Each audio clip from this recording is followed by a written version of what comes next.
Hello बच्चों, welcome to commerce edge again. Topic for the day is index number.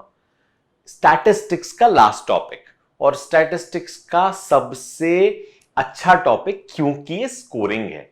क्योंकि अगर ये एक बार यहां पे माइंड में आ गया तो ये बहुत स्क्रूटनाइज टॉपिक है, बहुत सॉर्टेड सा टॉपिक है। इजीली हम अलग अलग करके इसको समझ के आराम से आंसर निकाल सकते हैं। समझ लेते हैं इस टॉपिक में क्या है और क्या हमें इस टॉपिक में पढ़ना है। सो हमें दो चीजें पढ़नी इस टॉपिक में। हमें पढ़ना है सिंपल इंडेक्स नंबर और हमें पढ़ना है weighted index number. Simple index and weighted index दोनों से क्वेश्चंस आते हैं। दोनों के दो दो पोर्शंस हैं, simple aggregative method and simple average of price relative, weighted aggregative method and weighted average of price relative method. ठीक है, सिंपल से शुरू करते हैं। सिंपल इंडेक्स नंबर क्या होता है, ये सब समझने के पहले एक बात समझो कि इंडेक्स नंबर का एक बेस फॉर्मूला होता है। ये जो बेस फॉर्मूला है ना, ये समझना बहुत जरूरी है। The base formula is P1 upon P0 multiplied by 100।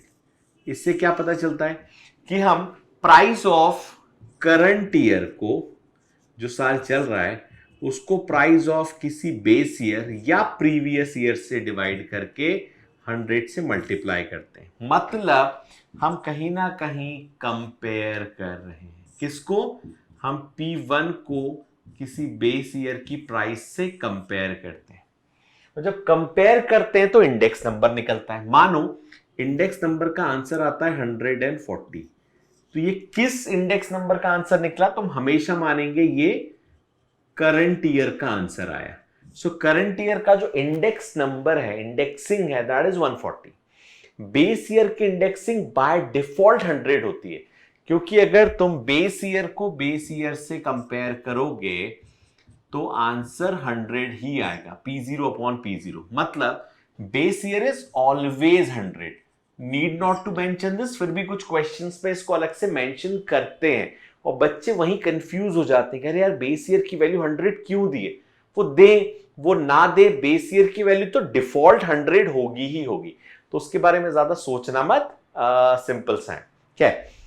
अब जब ये वैल्यू 140 आया तो इसका मतलब क्या हुआ? इसका मतलब हुआ कि बेस ईयर के कंपैरिजन में अगर हम देखें तो ये वैल्यू कितनी ज्यादा है? 40% का इंक्रीमेंट, 14% का राइज दिख रहा है। हमें ये लिखना नहीं है, पर हमें समझना जरूरी है कि 140 या फिर अगर आंसर आता है 136.5, इसका मतलब क्या है? या आंसर आता है मान लो 87.5, तो 87.5 का मतलब क्या है कि हमारा जो बेस वैल्यू से कंपैरिजन है वो 12.5 कम दिखाई दे रहा है। मतलब ये माइनस हो गया। मान लो ये इन्फ्लेशन है, प्राइजेस की वैल्यू है, जनरल प्राइस लेवल है, वो नेगेटिव चला गया। यहां वो 36.5% ज्यादा है। ये तुम्हारा नजरिया इंडेक्स नंबर को लेके थोड़ा सा ब्रॉड, थोड़ा सा क्लियर कर देगा। ये बात हमेशा याद रखना कि इंडेक्स नंबर कैसे काम करता है। खैर, अब आते हैं, बेस फॉर्मूला क्लियर हो गया। अब सारे फॉर्मूले का ये बेस फॉर्मूला हमेशा रहेगा, that is P1 upon P0। मतलब हमें करंट ईयर की प्राइस से बेस ईयर की प्राइस को डिवाइड करना है। बेस ईयर की प्राइस से डिवाइड हो जाएगा, मतलब हम बेस ईयर से करंट ईयर को कंपेयर कर रहे हैं। P1 अपॉन P0 इंटू 100, ये करंट और बेस का हिसाब हमेशा याद रखना। अब आते हैं सिंपल इंडेक्स नंबर पे कि सिंपल इंडेक्स नंबर कैसे काम करता है। सिंपल इंडेक्स नंबर में भी पहले कौन सा है? पहले है सिंपल एग्रीगेटिव मेथड। लिख देता हूं मैं यहां पे, सिंपल एग्रीगेटिव मेथड। इसमें तुम्हें सिर्फ इतना याद रखना है, कौन सी मेथड है? एग्रीगेटिव। मतलब हम जितने भी प्राइजेस हैं, देखो इंडेक्स नंबर मानो जनरली जो हमारे सिलेबस में और वैसे भी इन्फ्लेशन के लिए यूज हो रहा है, अब ये मान लेते हैं। सो क्या होता है, इकोनॉमी में अलग अलग कमोडिटीज की अलग अलग प्राइस होती है। तो जितनी भी प्राइजेस हैं उन प्राइजेस को हम कंपेयर करते हैं एक दूसरे की प्राइस। मतलब 2010 की प्राइस से हम 2012 की प्राइस कंपेयर करेंगे, 2020 की प्राइस से हम 2021 की प्राइस कंपेयर करेंगे। तो हम हर बार किसी 2 साल की प्राइसेस को कंपेयर करते हैं। वो जरूरी नहीं है कि एडजेसेंट ईयर्स ही हो कि यार 10 से 11, 11 से 12 ही कंपेयर होगा। हम 2011-12 की प्राइस से 2015 कंपेयर कर सकते हैं, हम 2014-15 की प्राइस से 2020 कंपेयर कर सकते हैं, डिपेंडिंग ऑन हमने कौन सा बेस ईयर लिया हुआ है। अब हमें जब कंपेयर कर रहे हैं तो एक तरीका होता है, जो पहला तरीका मैं यहां पे बता रहा हूं, हम सारी प्राइजेस को एग्रीगेट कर ले, मतलब सारी प्राइजेस को नोट डाउन कर ले। ये कब होगा? जब जो गुड्स है वो एक जैसे, मानो हम वेजिटेबल्स का इंडेक्स नंबर निकाल रहे हैं, फ्रूट्स एंड वेजिटेबल्स, तो यार मैं एक एक करके फ्रूट उठाऊं, इससे मैं सारे फ्रूट्स का प्राइस एक जगह लिख देता हूं, वेजिटेबल का प्राइस एक जगह लिख देता हूं। इससे क्या होगा? टाइम बचेगा, क्योंकि एक ही जैसे प्रोडक्ट्स है ना। तो एग्रीगेटिव मेथड में क्या होता है, हमारे पास कमोडिटीज लिखी होती है, हमारे पास प्राइस ऑफ बेस ईयर होता है, प्राइस ऑफ करंट ईयर होता है। ये सीक्वेंस कभी भी इधर उधर हो सकता है, कहीं बेस ईयर कहीं करंट ईयर, और हमारे सामने कुछ वैल्यूज दी होती कमोडिटी की, और यहां वैल्यूज। तो हम क्या करेंगे, हम सबको उठा के प्लस कर देंगे, हम ये सबको उठा के प्लस कर देंगे, तो आ जाएगा समेशन ऑफ P0, यहां आ जाएगा समेशन ऑफ P1। सारी प्राइस हमने एक साथ लिखी, तो फॉर्मूला क्या बन जाएगा, इंडेक्स नंबर का summation P1 upon summation P0 into 100। क्यों हमने सबको समेशन कर दिया? क्योंकि हम एग्रीगेटिव मेथड पे काम कर रहे हैं। तो सिंपल एग्रीगेटिव मेथड कैसे काम करा, सबको हमने एक साथ समेशन कर दिया, summation P1 upon aggregative method. नाम से याद रखना इस चीज को, आसान हो जाएगा कि क्या एग्जैक्टली इसके पीछे का लॉजिक है। अभी न्यूमेरिकल करते हैं इसका प्रैक्टिस। पहले यहीं पे समझो कि simple average of price relative क्या होता है। तो फॉर्मूले से फॉर्मूला जब अटैच होकर चलता है ना, तो कंफ्यूजन के चांसेस कम हो जाते हैं। एक करा फिर प्रैक्टिस, एक, इससे ना कंफ्यूजन रहता है। फॉर्मूला, प्रैक्टिस और इन सब में अगर देखोगे इन स्टैटिस्टिक्स के सेंस में, तो तुम्हें दोनों चीजें समझनी जरूरी है। जैसे मैथ्स में प्रैक्टिस की रिक्वायरमेंट बहुत ज्यादा होती है, यहां पे प्रैक्टिस के साथ साथ फॉर्मूले को समझना बहुत जरूरी। कंफ्यूजन होता है, बारी बारी से कंफ्यूजन है, वो समझो। दूसरा है सिंपल एवरेज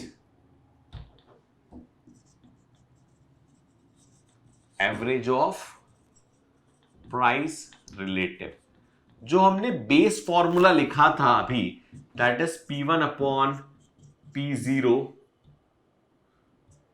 मल्टीप्लाइड बाय 100, इसको प्राइस रिलेटिव भी कहते हैं। प्राइस रिलेटिव का मतलब होता है relative change in price. Relative मतलब कंपैरेटिव चेंज, हमने कंपैरिजन तो करा है। तो this P1 upon P0 into 100 is price relative. अब वो बोल रहा है, मान लो जो गुड्स हैं वो गुड्स एक जैसे नहीं है। हमें मान लो वेजिटेबल से car, mobile, vehicles, two wheeler, हमें ही कंपैरिजन करना है। तो एक बहुत अलग प्राइस का, एक बहुत अलग प्राइस का है, गोल्ड बहुत अलग प्राइस का है, सबके यूनिट्स भी अलग अलग है। तो इतने अलग अलग वैरायटी के जब गुड्स को हमें साथ में कंपेयर करना है इकोनॉमी के अंदर, तो हम बोलते हैं ना एक साथ प्लस तो कर ही नहीं सकते। यूनिट भी अलग अलग है, एक लीटर में, एक मीटर में, एक किलोमीटर, कहां कंपेयर करने बैठोगे चीजों को।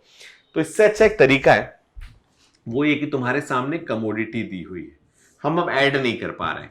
P0 दिया हुआ है, P1 दिया हुआ है, तो बोलते हैं काम करो सबके अपने अपने प्राइस रिलेटिव निकाल लो। पहले क्या करा था हमने, एक साथ निकाल लिया, सारे वेजिटेबल्स एक जैसे होते हैं। अब हमने क्या बोला, नहीं, हम सबके इंडिविजुअल प्राइस रिलेटिव निकाल लेंगे, P1 अपॉन P0 इंटू 100। ये कब होगा, जब गुड्स की वैरायटी बहुत ज्यादा होगी। हमें एक तो इतना क्वेश्चन में इतना ध्यान नहीं देना है, हमें तो दिया रहेगा कि इससे निकालो, हमारा टेंशन वो नहीं, लेकिन समझना जरूरी है, ठीक है।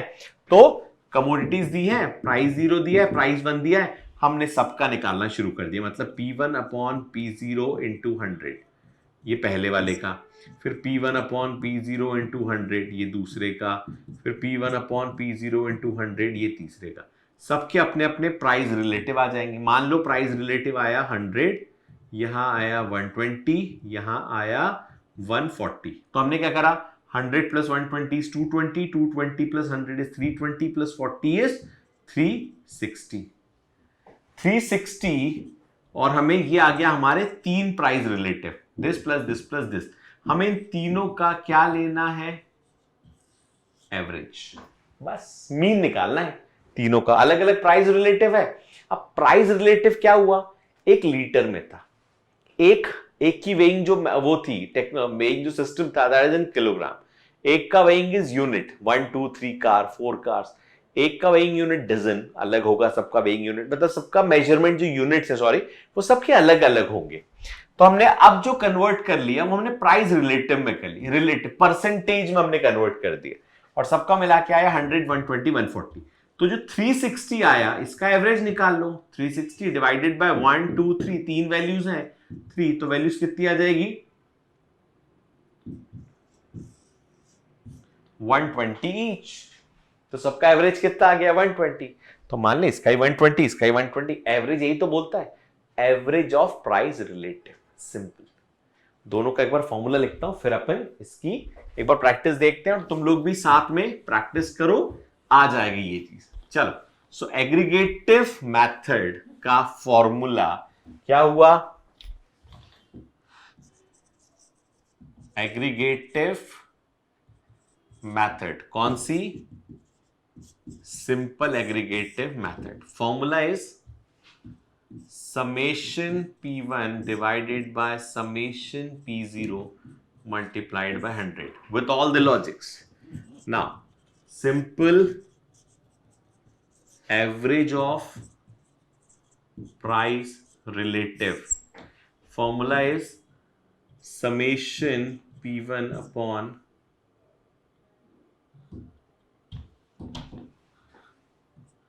summation P1 upon P0 into 100। अब देखो क्या हुआ, हमने जितने P1 अपॉन P0 निकाले थे इंडिविजुअली, हमने उसका ओवरऑल समेशन करा। यहां पे क्या है, हमने P1 का अलग समेशन करा है, P0 का अलग समेशन करा है।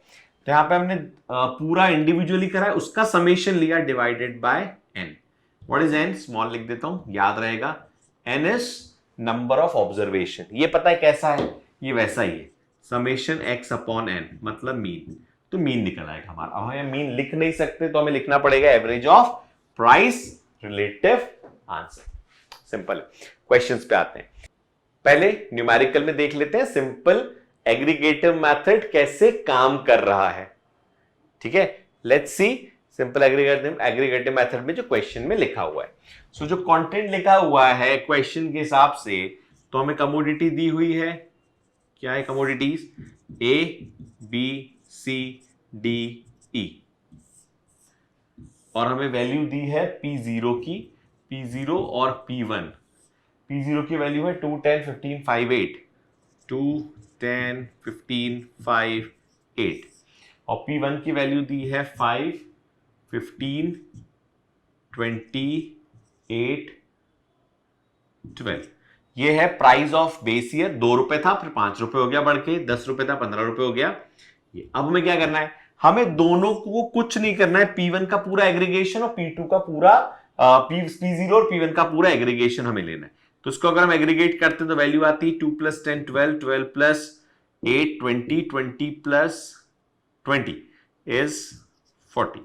यहां हम लेते हैं तो 5 + 15 is 20, 20 + 20 is 40, 40 + 8 12 20 is 60।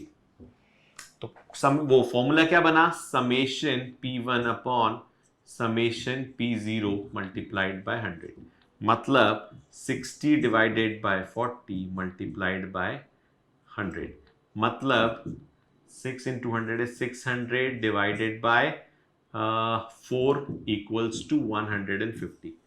तो सबका सब मिला के इंडेक्स नंबर की वैल्यू कितनी निकली 150। सो 150 इज इंडेक्स नंबर, जो ये बता रहा है कि हम बेस ईयर से 50 ज्यादा है। अगेन ये लिख के मत आना, इसकी कोई नीड नहीं है। टीचर को नहीं समझ में आए, समझ मतलब समझ में आता है, पर नहीं समझ में नहीं आएगा तुमने लिखा क्यों। बस तुम याद रखना इसका मतलब हर बार, क्योंकि तुम पढ़ाई सिर्फ नंबर्स के लिए नहीं करते हो, तुम पढ़ाई समझने के लिए भी करते हो, ऐसा मेरा मानना है। ठीक है, चलो। सो नेक्स्ट क्वेश्चन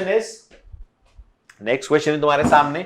इसको करते हैं simple average of price relative के साथ। अच्छा, मोर और लेस तुम्हारे सारे क्वेश्चन का जो फ्रेमवर्क है वो ऐसा ही रहेगा कि ये क्वेश्चन इससे और ये क्वेश्चन इससे सॉल्व हो जाए, क्योंकि क्वेश्चन का पैटर्न वैसा सेट होना पड़ता है, नहीं तो फिर क्वेश्चन में बहुत कंफ्यूजन होते हैं। तो वो पैटर्न वैसे ही सेट होके आएगा। सो कमोडिटी यहां पे लिखी ABCD वापस से, और कुछ वैल्यूज लिखी हुई। सो कमोडिटी वापस से लिख देते हैं अपन। Commodities ABCDE, value of P0, value of P1। Let's see P0 की क्या वैल्यू है, 20 40 10 85, 20 40 10 85, और P1 की वैल्यू है 25 50 15, 25 15, 100, 10, दो अलग अलग वैल्यूज। अब हमें क्या करना है, ये बोलता है simple average of price relative, मतलब हमें सबका इंडिविजुअली एवरेज लेना पड़ेगा। तो सबसे पहले इसका एवरेज ले लेते हैं, मतलब इसका प्राइस रिलेटिव ले लेते हैं। तो इसका प्राइस रिलेटिव क्या होगा, मैं भी शॉर्ट में लिख रहा हूं, उसके बाद हम लाइन से कर लेंगे। इसका प्राइस रिलेटिव होगा 25 divided by 20 into 100, P1 upon P0 into 100। इसका प्राइस रिलेटिव क्या होगा, 50 डिवाइडेड बाय 40 मल्टीप्लाइड बाय 100। इसका क्या होगा, 15 डिवाइडेड बाय 10 मल्टीप्लाइड बाय 100। इसका होगा 100 डिवाइडेड बाय 80 मल्टीप्लाइड बाय 100। इसका होगा 10 डिवाइडेड बाय 5 मल्टीप्लाइड बाय 100। अगर आप ढंग से देखो तो इसका मतलब परसेंटेज निकालना ही होता है कि 20 से 25 चेंज होने में कितना परसेंट राइज हुआ, परसेंट राइज, या ये कितना परसेंट चेंज है। तो अगर 20 से 25 हुआ है तो 5 की वैल्यू चेंज हुई है, सो 5 इज 25% ऑफ 20। ये लॉजिक है, मतलब कितना परसेंट चेंज हुआ। तो अगर हम इसको सॉल्व करेंगे, अब मेरा भाई एक अलग लॉजिक बन चुका है। अगर वो शॉर्ट ट्रिक तुम्हें कभी पढ़ना है तो we'll understand in some other areas, हम कभी अलग पढ़ेंगे। पर अभी समझने के लिए ये वैल्यू हो गई 125, ये वैल्यू आएगी 125, ये भी वैल्यू आएगी 10, 15, 150, ये वैल्यू आएगी 80 और 100 इज 125, और ये वैल्यू आएगी 50, तो ये हो जाएगी 200, क्योंकि ये डबल हो गया, 100% राइज है। हमारे सामने वैल्यूज आ गई सारी। ये कौन सी वैल्यूज है, ये है, हमने क्या निकाल लिया, हमने P1 अपॉन P0 इंटू 100 के अलग अलग कॉलम, मतलब एक कॉलम में अलग अलग रोज में पूरा कंप्लीट कर दिया। अब हमें इन सबको प्लस करना है, क्योंकि हम सबको एवरेज प्राइस रिलेटिव निकालना है। तो हो जाएगा 125, 125 इज 250, 250 प्लस 200 प्लस 150, सो 200, 250 हो जाएगा 450 प्लस 100 इज 550, सही कर रहा हूं ना, 2, it's 125, 125 is 250, 250 plus 200 plus 150 plus 125, yes, अब सही है।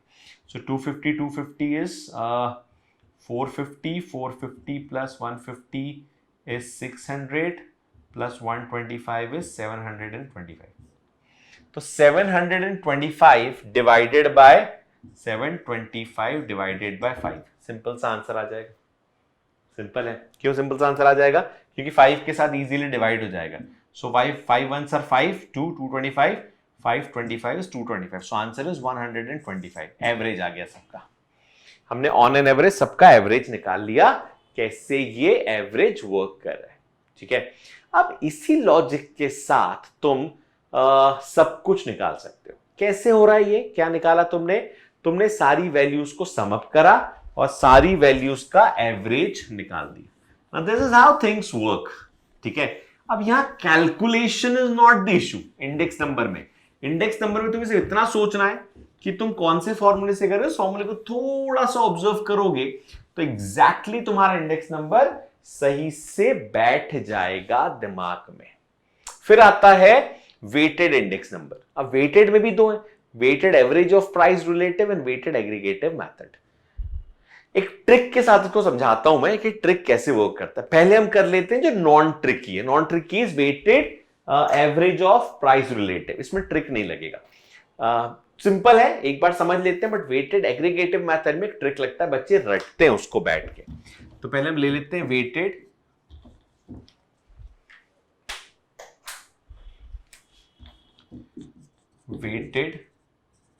Average of price relative. देखो अभी तक हमारे पास क्या था, कमोडिटी थी। सिर्फ प्राइस रिलेटिव की जो सिंपल वाली टेक्निक है ना, एवरेज वाली, उसको याद रखना। हमारे पास कमोडिटी थी, हमारे पास P0 था, हमारे पास P1 था, और हमने क्या करा, हमने प्राइस रिलेटिव निकाल लिया। मैं प्राइस रिलेटिव को नाम दे देता हूं P। प्राइस रिलेटिव को हमने नाम दे दिया P। P का मतलब क्या है, यहां लिख देता हूं। P का मतलब है P1 अपॉन P0 इंटू 100। हमने अभी यही निकाला था, उसको हमने एक सिंपल नाम दे दिया क्योंकि अभी ये मल्टीप्लाई करने के काम आने वाला है। तो P का मतलब ही है P1 अपॉन P0 इंटू 100। ठीक है, यहां तक सब कुछ सही है। फिर क्या हुआ, फिर जब हमने प्राइस रिलेटिव निकाला, सब कुछ निकाल लिया, अब वो एक साथ में एक वेट डाल देगा। वेट की इंपॉर्टेंस क्या है, मानो हम वीट को, गेहूं को कंपेयर कर रहे हैं, यहां पे गेहूं भी चार्ट में और साथ में कार भी है, तो बहुत डिस्टिंक्ट प्रोडक्ट है। एक की प्राइस 20 रुपीज केजी, एक की प्राइस 20 लाख, ये डिफरेंस आ रहा है। तो इसको अब बराबर कैसे करोगे। तो इन्होंने सोचा, जो इंडेक्स नंबर डिजाइनर्स थे, जो स्टैटिशियंस थे, इन्होंने सोचा क्यों ना वेट अलॉट कर दिया जाए। गेहूं कितना बिकता है, सो इंडिया में गेहूं बिकता है मान लो 110 करोड़, जितने लोग गेहूं खरीद लेते हैं, पूरा इंडिया गेहूं खरीद लेता है।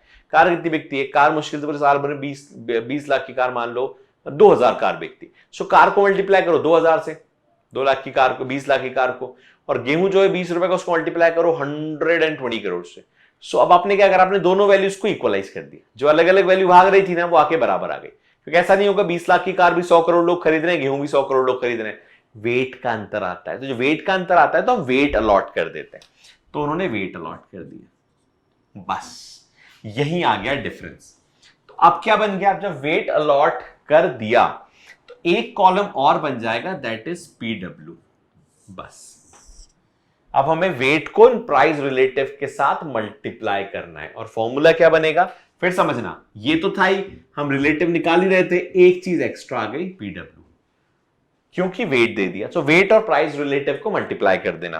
तो फॉर्मूला बन जाएगा इंडेक्स नंबर का summation PW divided by summation W, answer आ जाएगा। तो जो हम n से निकाल रहे थे, अब हम उसको वेट से निकालेंगे, हम वेट को बेस मानेंगे। ये मीन की तरह ही है, समेशन fx अपॉन समेशन है, वे बिल्कुल मीन की तरह इसका लॉजिक चल के इसका आंसर आता है। सिंपल है। क्या करा हमने, प्राइस रिलेटिव तक तो हमने सिंपल इंडेक्स नंबर को फॉलो करा, फिर हमने वेट से मल्टीप्लाई करा और हमने उसको W के समेशन से डिवाइड कर दिया। Summation PW upon summation W, उसमें ट्रिक काम नहीं करती, बस इसमें एक चीज और काम करेगी, वो ये, इनकेस अगर W नहीं दिया, फॉर्मूला तो सेम रहेगा, फॉर्मूले में कोई अंतर नहीं आएगा। इनकेस अगर W नहीं दिया तो फॉर्मूला में अपन वापस लिख देते हैं summation PW upon summation W। पर W निकालोगे कैसे, तो इनकेस अगर ये नहीं दिया तो इसकी जगह एक चीज देंगे, देना ही पड़ेगा, वो है Q0।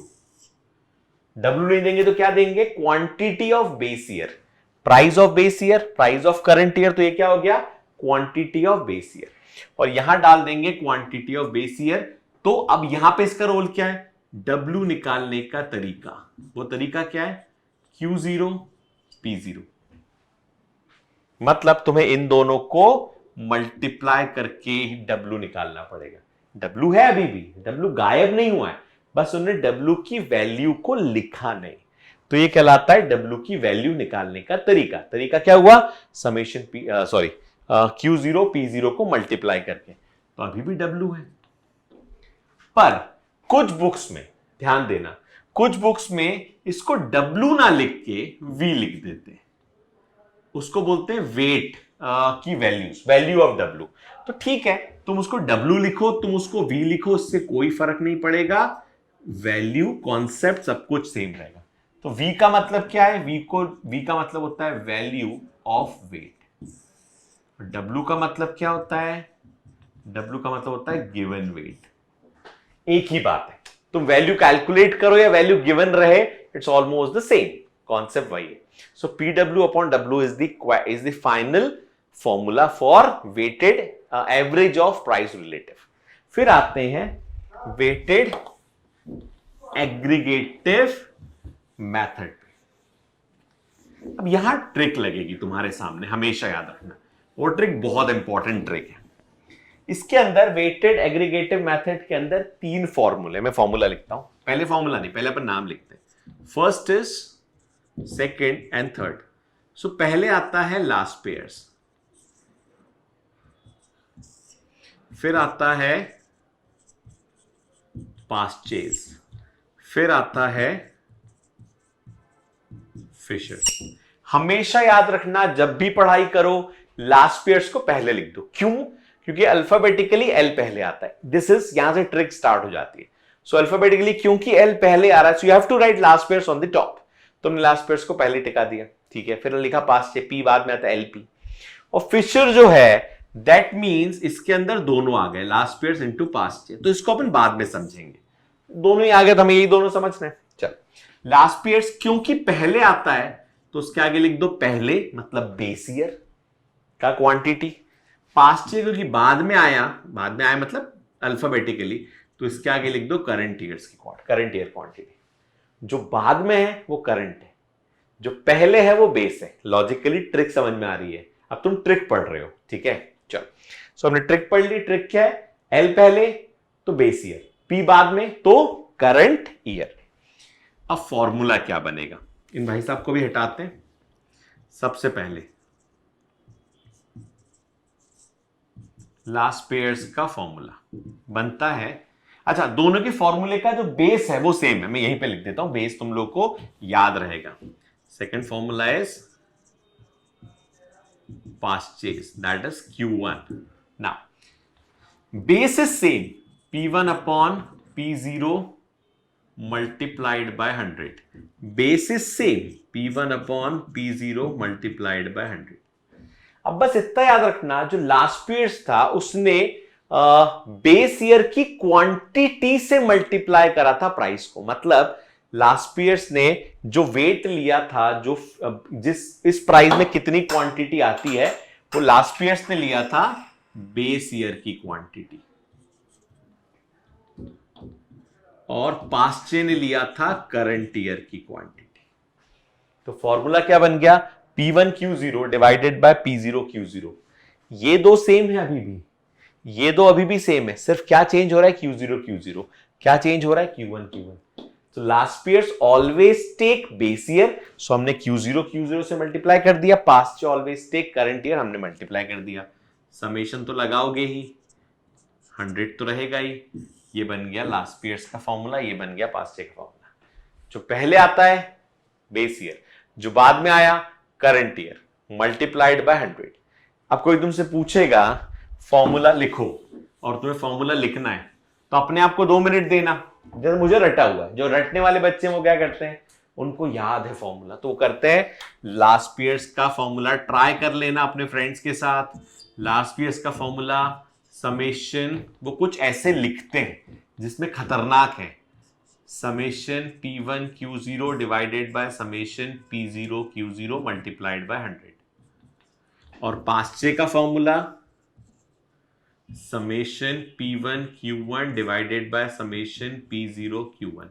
इसमें गड़बड़ होने के चांसेस तुम सोचना कितना है। रादर देन मैं इस मेथड से ना जाऊं, मुझे रफ में लिखना है एक बार, 6 नंबर का क्वेश्चन है, तो मैं लिख दूं P1 upon P0, P1 upon P0, क्योंकि ये लास्ट पीरियड्स है और ये पास्ट है, मल्टीप्लाइड बाय 100, मल्टीप्लाइड बाय 100। भाई P1 अपॉन P0 तो फिक्स है ना, और Q0 और Q1 फिक्स है, क्योंकि L और P का हिसाब किताब है।